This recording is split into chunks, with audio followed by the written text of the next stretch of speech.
તો જૂનાગઢમાં સક્કરવાગ ખાતે સફેદ વાઘની જોડીનું આગમન થયું છે।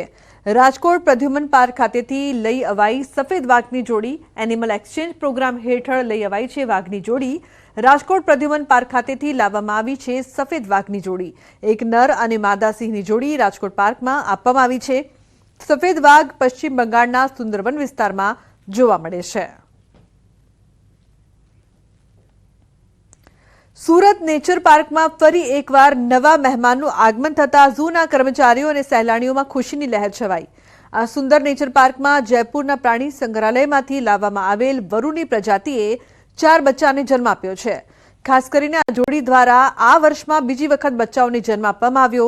हाल में मादा वरु बच्चाओनी पूरती काळजी पण लेवाई रही छे।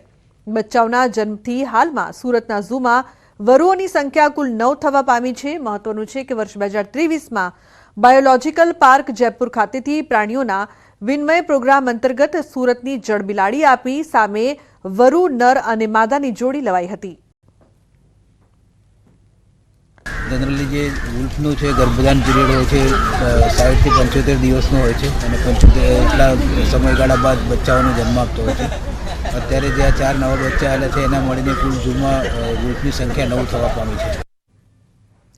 तो गुजरातना पाटण जिल्लाना राधनपुरना खेडूतोना जीवन धोरण अने आजीविकामां छेल्ला 8 वर्षथी सतत सुधारो जोवा मळी रह्यो छे।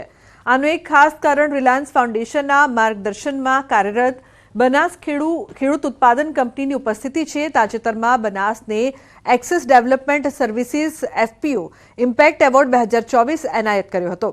आ सन्मान नाना अने सीमांत खेडूतोनी आजीविका વધારવામાં બનાસ એફપીસીની પરિવર્તનકારી ભૂમિકાને ઉજાગર કરે છે। બનાસ અને 6 એફપીસી મળીને 100 ગામડાઓમાં 4000 થી વધુ ખેડૂતોને સામૂહિક મદદ કરે છે। નાણાકીય વર્ષ 2023-24 માં તેમનું સંયુક્ત ટર્નઓવર ₹23 કરોડ થવા જાય છે।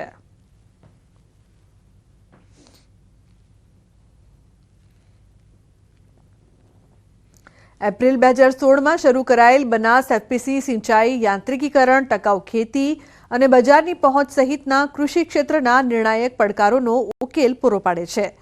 એફપીસીએ નાણાકીય વર્ષ 2023-24 માં જીરું, એરંડા અને અન્ય ઉત્પાદનોના વેચાણ અને પ્રોસેસિંગથી ₹7.4 કરોડની આવક હાંસલ કરી હતી। આગામી દાયકામાં 100 કરોડનું ટર્નઓવર હાંસલ કરે તેવા પ્રયાસ છે, જેને લઈને પ્રોડક્ટ ઓફરિંગમાં વૈવિધ્ય લાવવાની સાથે તેને પોતાની રિટેલ બ્રાન્ડ ચોરાડ સ્થાપિત કરવાની યોજના છે। સાથે જ આગામી 5 વર્ષમાં જીરુના નિકાસ બજારમાં પ્રવેશવાની યોજનાઓ હાથ ધરવામાં આવી રહી છે।